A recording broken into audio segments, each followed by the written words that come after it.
Hey everybody, this is Joe. Thank you for watching my Giga Texas construction update video. Over the weekend, the Tesla Austin Club celebrated the Cybertruck in style at the Cybertruck Rodeo. Here are some images, sights, and sound of the event.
So that gives you a little flavor of what it was like to be at the Cybertruck Rodeo. Thanks again to the Tesla Austin Owners Club, the Dove Nest Motorsports Ranch, Tesla itself, also UP Performance, XPEL, and the other sponsors. It was an amazing event and nothing like the Cybertruck to bring us together.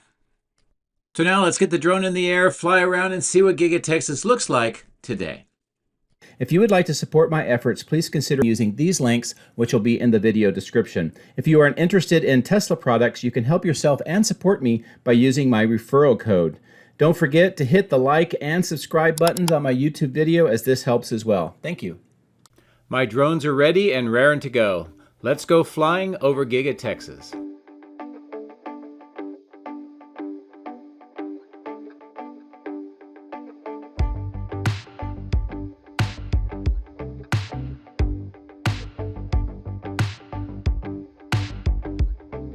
It's such a beautiful morning. I thought I would start here on the west side with the flags flapping in the southerly breeze, and also just seeing the site with all of the lights on and how well lit the west side of General Assembly, especially that third floor, some of that second floor as well. So I thought I would take this opportunity with the lighting and the early morning, and we'll take a look at the inside along the entire length of this west side of the factory.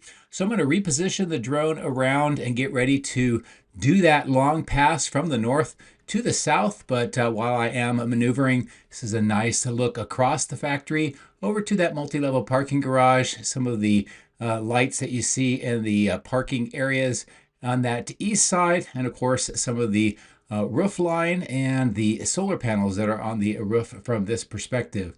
Also, we get a great view of all of the traffic arriving on the right hand side of the screen. Some of it is coming here to Giga Texas as the day shift is getting ready to start up. So let's get the drone over towards the west side, and we'll start looking on the interior of the building.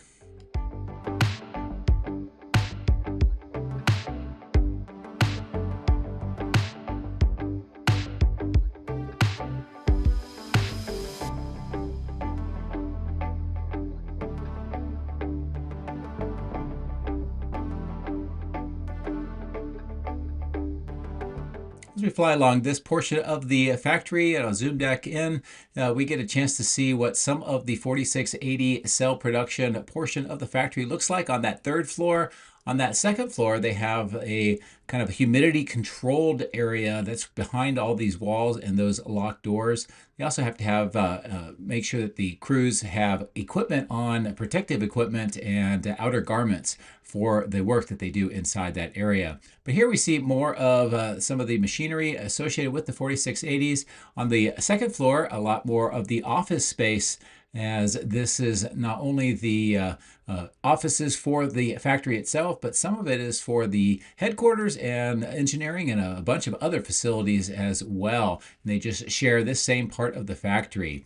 Now, as we're passing by this part, you'll note they have shades on the windows. A lot of that is just because of the sun and the heat in the afternoon. We just passed a cafeteria on the second floor, and this is that open area where they're using it to load in new equipment as they fit out more of this part of the factory. What we're seeing on the third floor here is where the structural packs are built and manufactured. We also see some of the racks that hold the structural packs, some new robots next to the windows waiting for their turn to be assembled. And all throughout this entire section, we can get a good sense of those structural packs and how that operation works. This continues to feed through to the general assembly, where it is married up to the body at the appropriate time. As we continue to fly in this section, the window line starts to widen up. We see all of the plastic, the new mezzanines, and a lot of the equipment that is now arriving that will be set up to help support future production of new vehicles. Particularly the Cybercab will be playing a role in this part of the factory. They still do have some of the plastic curtains, but every so often we see an opening, and there's definitely equipment that has been brought in and getting ready to be unpacked and assembled.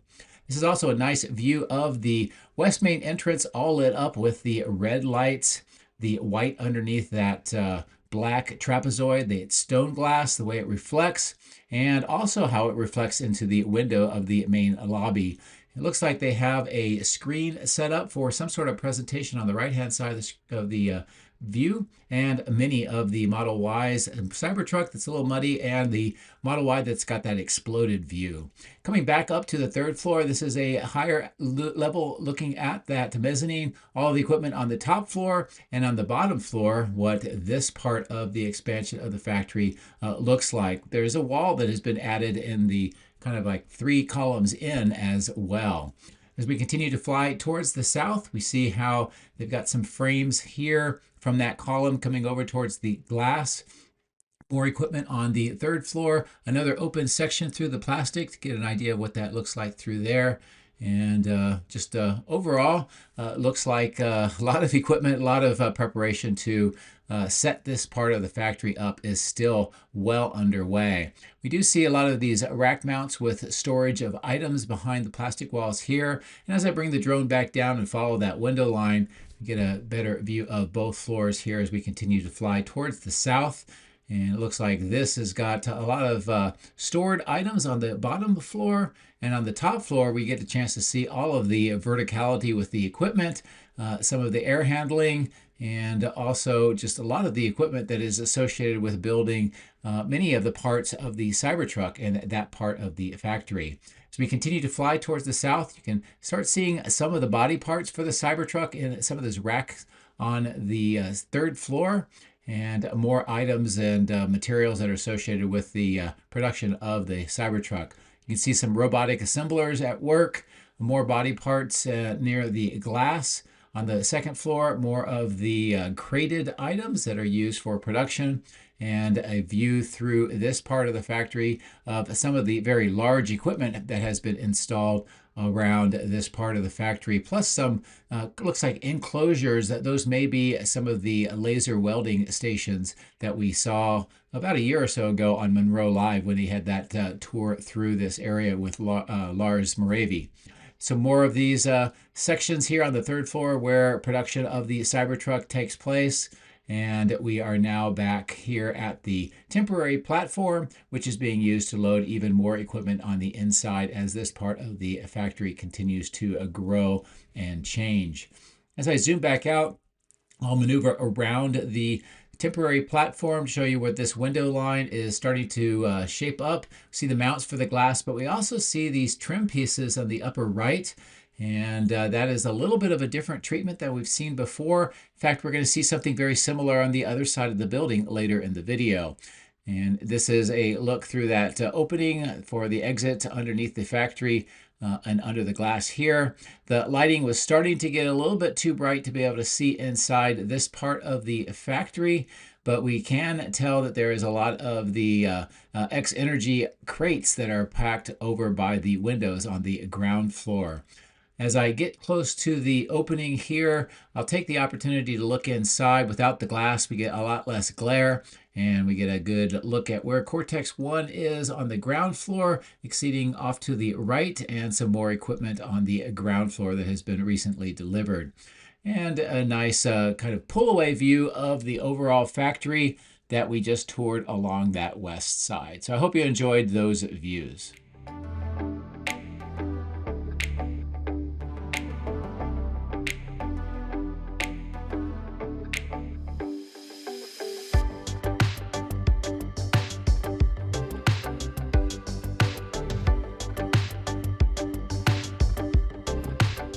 While I was at the Cybertruck Rodeo, I got a request from an artist to do a 360 around the fork statue. So this is why I'm doing that. But also, while I was making this roundabout for that request, I noticed there's a lot of electrical conduit, some trench work that's going along River Road to the east, and they're installing a lot more electrical conduit through this part of the site. I'm not sure if this is going to be for more lighting, maybe some kind of display around the fork, or if it's just going to continue through this area. But this is pretty clear shot through the trenching, the conduit that's being installed, and how it follows along River Road towards the east and over near where that cooling plant is located.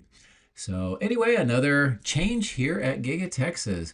So as we get to the southeast corner, there's a few things that I do want to highlight with this zoom in. First is the cooling plant and much of the manifold system on the ground floor. Looks like pretty much all of the work has been completed on that particular plant. Now, as I continue to fly to the north and pan back to the west, this is that section that I mentioned. There's some interesting trim pieces that are being added instead of the glass. And here's a close-in view of what this looks like. Also scale with the worker nearby. Not sure exactly what this is going to be or why this has this different kind of trim, but for some reason both parts of this factory are getting that. And as I just continue to bring the drone up, a nice close-in view of the glass and this window line on the side of the factory. So as I bring the drone up and take advantage of the clouds and the lighting right now, I'm going to look down along the east side of the factory and give a slightly different perspective of some of the equipment and this small workshop that is right at the bottom center of the screen.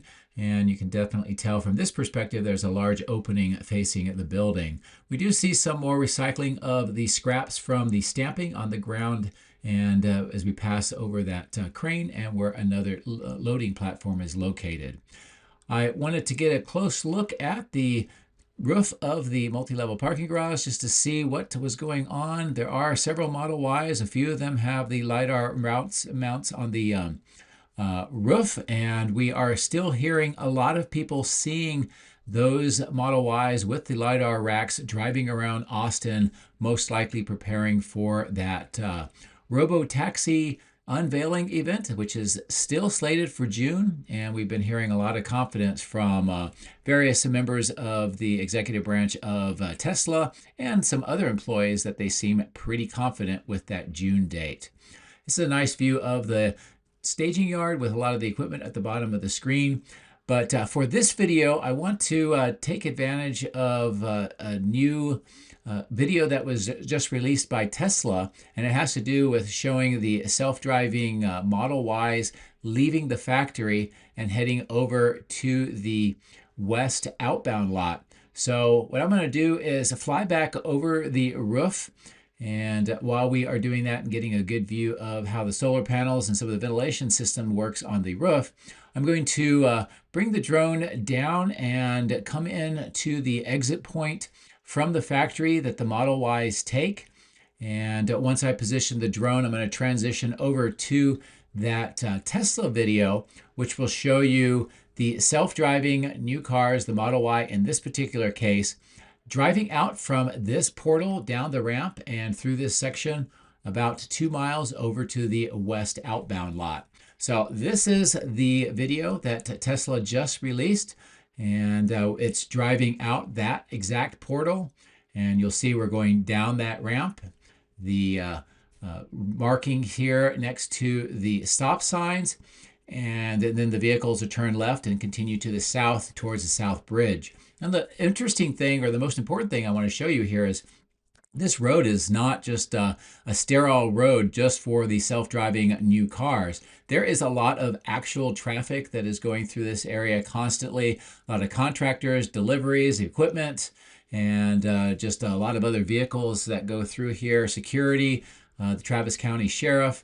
So these self-driving vehicles are having to deal with real traffic as they are driving themselves for the very first time out of the factory over to the west side, so that they can be finally prepared and then shipped off to their future owners.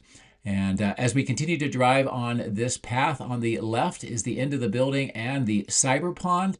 Also, that fork in the road, you can see that on the left-hand side of the screen. We're going to turn towards the west at this yield sign, which also has actual traffic, and the vehicles are having to react to that. So I think this is quite impressive. And we're going to drive underneath this South Bridge, which you see often with the drones. And I think they're going to potentially change the perspective of the camera here, maybe. If not, we're going to just continue to take a right. We're going to drive to the north along this new road. On the right is that caisson and that large crane that I've been showing you with the tunnel boring machine inside it. And we're approaching the Cyber Tunnel. You'll see that on the right-hand side of the screen. And as we continue through this intersection, you'll start seeing the outbound lot on the left-hand side of the screen and the canopies with the superchargers on the left. Also the end-of-line facility coming into view, and now the vehicle is driving on these 4 lanes, which is where they queue up for movement into that end-of-line facility for processing. So as this Tesla video comes to an end, I'm going to switch back to the drone and show you where we are on the site, and it's those lanes. And off to the left is where they had exited the factory and drove all the way around that path to this point. So I hope that you found this helpful, and with the addition of the drone video, it really helped put into context what we were seeing with that video from Tesla. So I'm going to continue to fly towards the south, and as I do, you'll note there's a bunch of Cybertrucks driving on the road. They are exiting from the Cyber Tunnel. Looks like there was just 4 this time. Wasn't able to see any the close-in view of them coming out of the Cyber Tunnel, but Tesla did release a separate video which showed the Cybertrucks autonomously driving from the factory through the tunnel, exiting here and over to those same lanes that are next to the end-of-line facility. So I'll show you those videos on a future video of mine, but it's really interesting to see that all of the new cars are now self-driving.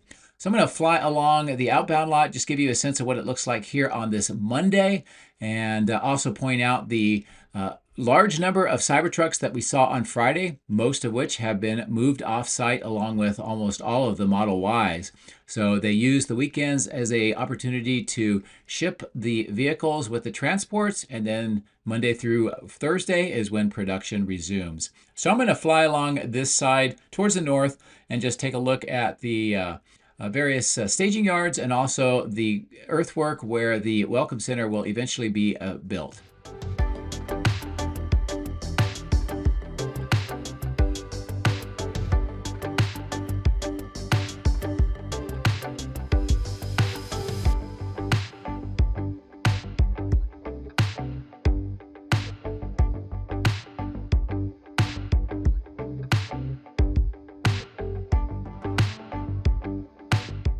The site where there will eventually be a welcome center, it looks like there's a kind of a stoppage of work at this point in time. The earthwork equipment has been removed and the site is not graded yet for construction.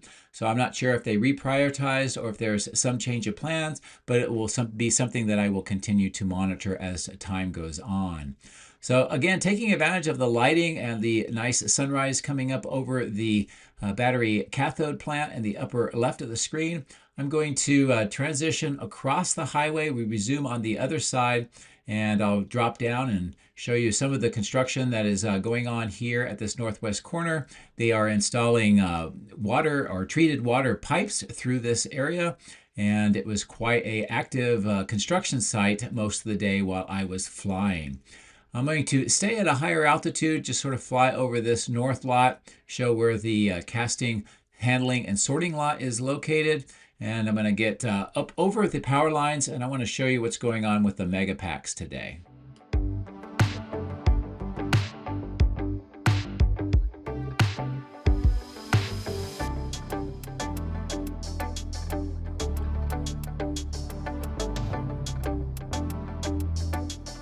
On my Friday video, I speculated that by the end of the weekend, all of the Megapacks would be placed in their positions, and it looks like that, in fact, has happened. So all of the Megapacks are in the final locations. Now we're going to start seeing the crews prepare to do the electrical wiring that will connect the transformers down the middle and along those cable trays with the Megapacks, and then ultimately they'll be connected on this north end where this platform is located through conduit under the ground to the south end of the electrical switchyard. So I'd say there's still probably a good month or two from having this all completed, wired, and operational, but they are definitely making a lot of progress. Now I'm going to bring the drone up to a higher altitude, fly to the north. I want to just reveal the amount and the extent of the earthwork that is underway here just to the east of the electrical switchyard. You can see more grade work is underway to prepare this surface for doubling the size of that switchyard.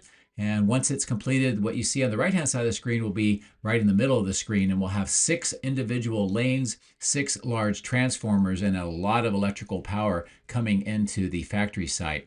In addition to that, we see that they are working on the underground stormwater pipe, and they are doing this diversion to connect it from the original water management pipe or pond on the upper right through this area to the new water management pond just behind the drone. You can see the underground steel corrugated pipes, some of the concrete vaults, the gravel that's being put on the pipes to keep them from floating in the trenches, and generally the overall grade work that is underway. So it continues to see a lot of very rapid progress here.